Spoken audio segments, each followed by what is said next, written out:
اس لیے میں بے پردہ رہتی ہوں۔ جاسم صاحب کہتے ہیں میرے پاس ایک طالب علم لڑکی آئی اور پوچھا، طالبہ کیا قرآن پاک میں کوئی ایک بھی ایسی آیت ہے جو عورت پر حجاب کی فرضیت یا پابندی ثابت کرتی ہو؟ ڈاکٹر جاسم، پہلے اپنا تعارف تو کراؤ۔ طالبہ، میں یونیورسٹی کے آخری سال کی ایک طالبہ ہوں اور میرے بہترین علم کے مطابق اللہ تبارک و تعالیٰ نے عورت کو حجاب کا ہرگز حکم نہیں دیا، اس لیے میں بے پردہ رہتی ہوں۔ تاہم میں اپنے اصل سے بالکل جڑی ہوئی ہوں اور اس بات پر اللہ پاک کا بہت بہت شکر ادا کرتی ہوں۔ ڈاکٹر جاسم، اچھا تو مجھے چند ایک سوال پوچھنے دو۔ طالبہ، جی بالکل ڈاکٹر جاسم۔ اگر تمہارے سامنے ایک ہی مطلب والا لفظ 3 مختلف طریقوں سے پیش کیا جائے تم کیا مطلب اخذ کرو گی؟ طالبہ، میں کچھ سمجھی نہیں۔ ڈاکٹر جاسم، اگر میں تمہیں کہوں کہ مجھے اپنا یونیورسٹی گریجویشن کی ڈگری دکھاؤ، آپ نے پھر کہا، یا پھر میں تمہیں یوں کہوں کہ اپنی یونیورسٹی گریجویشن کی فائنل رپورٹ دکھاؤ، تو تم کیا نتیجہ اخذ کرو گی؟ طالبہ، میں ان تینوں باتوں سے یہی سمجھوں گی کہ آپ میرا رزلٹ دیکھنا چاہتے ہیں، اور ان 3 باتوں میں کوئی بھی تو ایسی بات پوشیدہ نہیں ہے جو مجھے کسی شک میں ڈالے، کیونکہ ڈگری، رزلٹ یا کارڈ یا فائنل تعلیمی رپورٹ سب ایک ہی بات کی طرف اشارہ کرتے ہیں کہ آپ میرا رزلٹ دیکھنا چاہتے ہیں۔ ڈاکٹر جاسم، بس میرا یہی مطلب تھا جو تم نے سمجھ لیا۔ طالبہ، لیکن آپ کی اس منطق کا میرے حجاب کے سوال سے کیا تعلق ہے؟ ڈاکٹر جاسم، اللہ تبارک و تعالیٰ نے قرآن مجید میں 3 ایسے استعارے استعمال کیے ہیں جو عورت کے حجاب پر دلالت کرتے ہیں۔ طالبہ، حیرت سے، وہ کیا ہے اور کس طرح؟ ڈاکٹر جاسم، اللہ تبارک و تعالیٰ نے پردہ دار عورت کی جو صفات بیان کی ہیں انہیں 3 تشبیہات یا استعاروں الحجاب، الجلباب، الخمار سے بیان فرمایا ہے، جس کا مطلب بس ایک ہی بنتا ہے۔ تم ان 3 تشبیہات سے کیا سمجھو گی؟ پھر طالبہ، خاموش۔ ڈاکٹر جاسم، یہ ایک ایسا موضوع ہے جس پر اختلاف رائے تو بنتا ہی نہیں، بالکل ایسے ہی جیسے تم ڈگری، رزلٹ کارڈ یا فائنل تعلیمی رپورٹ سے ایک ہی بات سمجھی ہو۔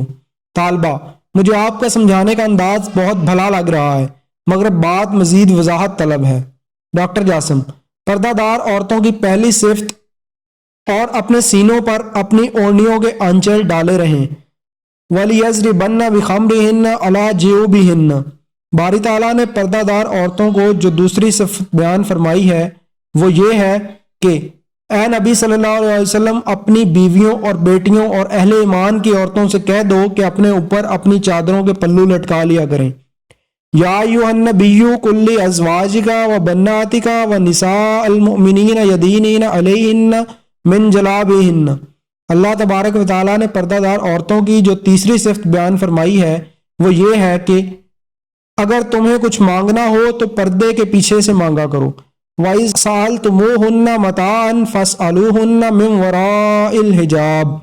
ڈاکٹر جاسم، کیا ابھی بھی تمہارے خیال میں یہ 3 تشبیہات عورت کے پردہ کی طرف اشارہ نہیں کرتی؟ طالبہ، مجھے آپ کی باتوں سے صدمہ پہنچ رہا ہے۔ ڈاکٹر جاسم، ٹھہرو، میں ان 3 تشبیہات کی عربی گرامر سے وضاحت کرنے دو۔ عربی گرامر میں الخمار اس اوڑھنی کو کہتے ہیں جس سے عورت اپنا سر ڈھانپتی ہے، تاہم یہ اتنا بڑا ہو جو سینے کو ڈھانپتا ہو، گھٹنوں تک جاتا ہو۔ اور الجلباب ایسی کھلی قمیض کو کہتے ہیں جس پر سر ڈھانپنے والا حصہ مڑا ہوا ہو اور اس کے بازو بھی بنے ہوئے ہوں۔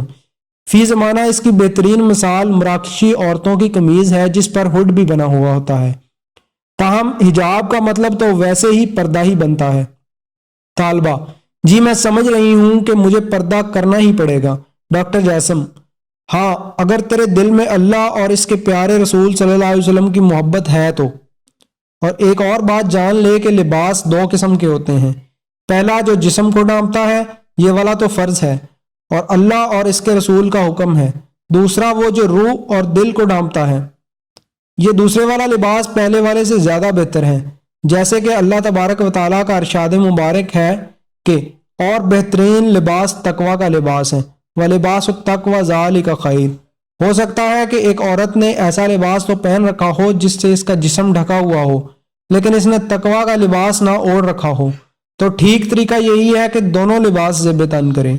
اگر آپ نے ہمارے چینل کو ابھی تک سبسکرائب نہیں کیا تو آپ سے گزارش ہے ہمارے چینل کو ابھی سبسکرائب کر لیں اور ساتھ بیل کے بٹن کو بھی کلک کر لیں تاکہ ہماری نئی آنے والی ویڈیوز آپ تک ٹائم سے پہنچ سکیں۔